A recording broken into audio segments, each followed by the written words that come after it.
I want you to check this out. I bet you can't do this. Now with one hand, oh, yeah, alternate it. And now two hands. Now,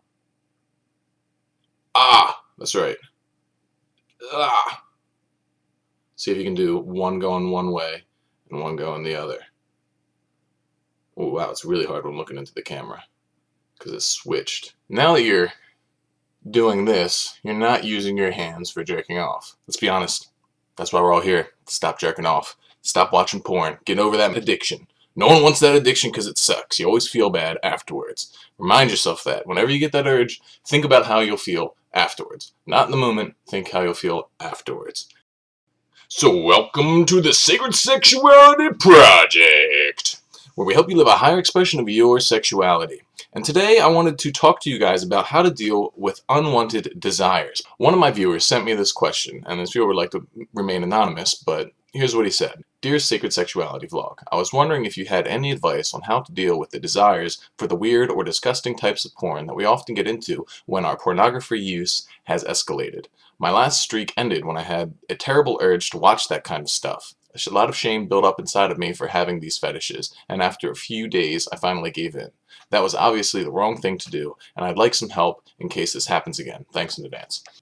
Now, even if you don't have a fetish that you want to get rid of, I think this video is still going to be really important for you because I'm going to talk about how to deal with unwanted urges of all kinds. And if you have a pornography masturbation addiction, then that's basically an urge that you don't want. So this video still applies to you. But in reference to the specific kinds of disgusting weird fetishes, I've linked two resources in the description of this video. One is an article by the person who runs the Brain on Porn site, and it's a really good scientific article that explains kind of the neurochemistry behind it. And the other is a link from a nofap topic on Reddit where some people are talking about this kind of stuff. Now, the reason I'm going to talk about unwanted desires in a more general sense is because I personally never had that escalation, but the thing is I do understand how dealing with desire works, and I believe it can also be applied to this situation, as well as many others. So, how do you deal with it? Well, it's probably easier to start off by saying how you don't deal with it. The way you don't deal with it is by repressing the urge. And judging by what your question said, that sounds like exactly what you did.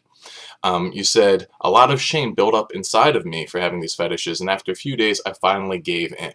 Now, I want to kind of use this analogy of a balloon to explain to you how repression ultimately leads to something bad.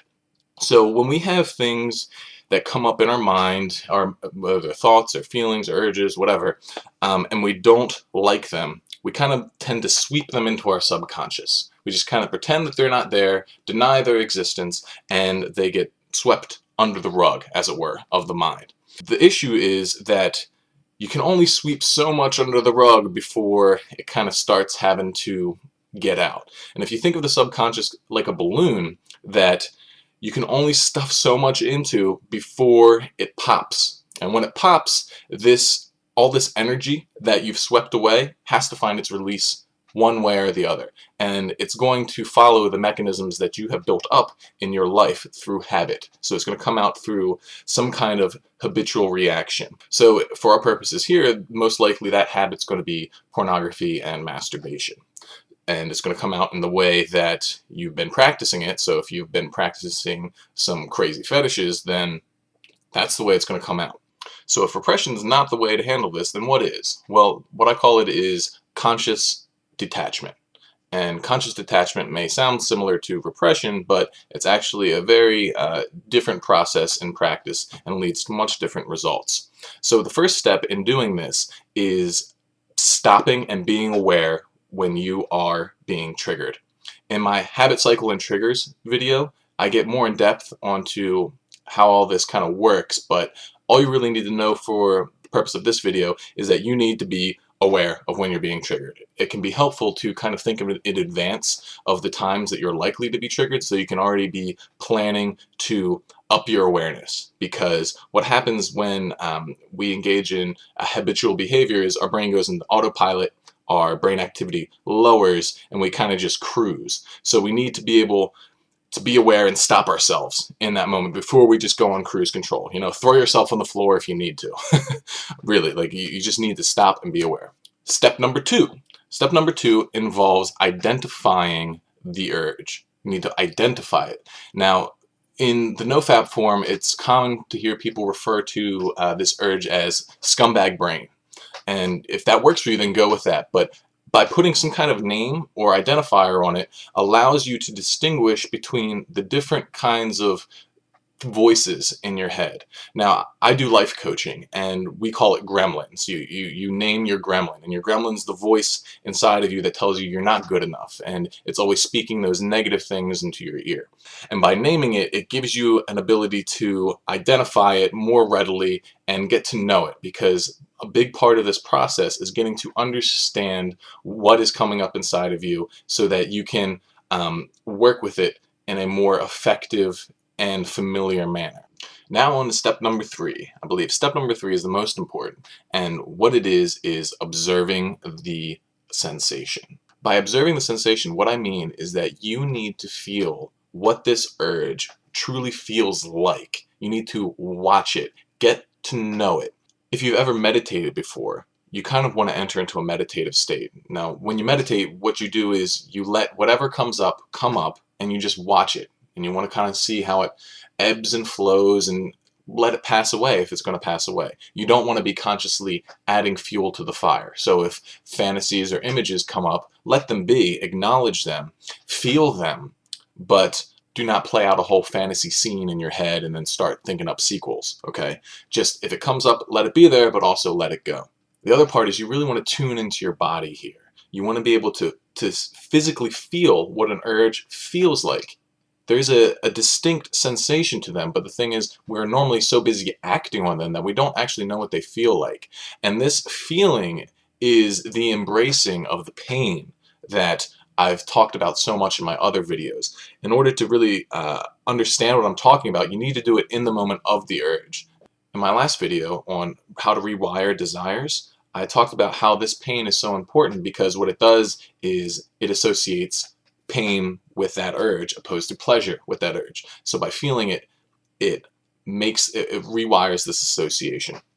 This is also important for another reason, and in order to illustrate why, I want you to think of this example. Okay, you're in the rapids. You're in like whitewater rapids, but they're deep. Okay, you're underneath the water right now. You're just submerged, and you're just getting pulled along down the river, and you have no choice over where you're going. And when you're in the river, you can't really see too much. You're especially if you're underwater, you can just maybe see like a few inches in front of you and not going to be able to see that rock right ahead that you're going to smash into. But what I'm asking you to do here is see the whole urge, because that urge is like the rapids. When you're in the urge, it can just pull you along and have you do whatever it wants. And what you need to do is you need to pull yourself out of it. And the way you do that is through observation. Because think about it. If you're going to observe the whole river, which is the urge, like what I'm telling you to do is to observe it, you have to be outside of it. Your awareness has to be outside of it, looking in.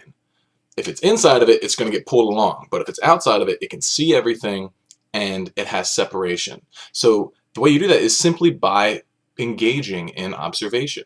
You gain detachment from the force of an emotion by observing it. Now, the product of all this is that we end up keeping the pain of this urge present. And what that does is it keeps us from having to sweep it into the subconscious, because like I said, once it's in the subconscious and it gets built up enough, it's going to discharge in an uncontrolled manner. But if we keep it conscious, if we keep feeling it in the now, it allows us to process it in the now. And also, our willpower exists in the now, and the willpower can keep us from doing the things that we don't want to do. So I hope all you beautiful people out there found this useful. Make sure that if you came here from Reddit, go back and give me an upvote there. Give me a thumbs up here. Send me your questions. You guys are sending me awesome questions. I can't believe how much these videos are taking off. I feel incredibly blessed for all the support that you guys have given me, so thank you so much. If you haven't joined NoFap yet, or you haven't joined Your Brain Rebalanced, do it. What are you waiting for? You need help. You need help from a community of support, and that's what's going to get you through the best. And other than that, stay clean, because if you don't, I will find you and I will scrub you with steel wool.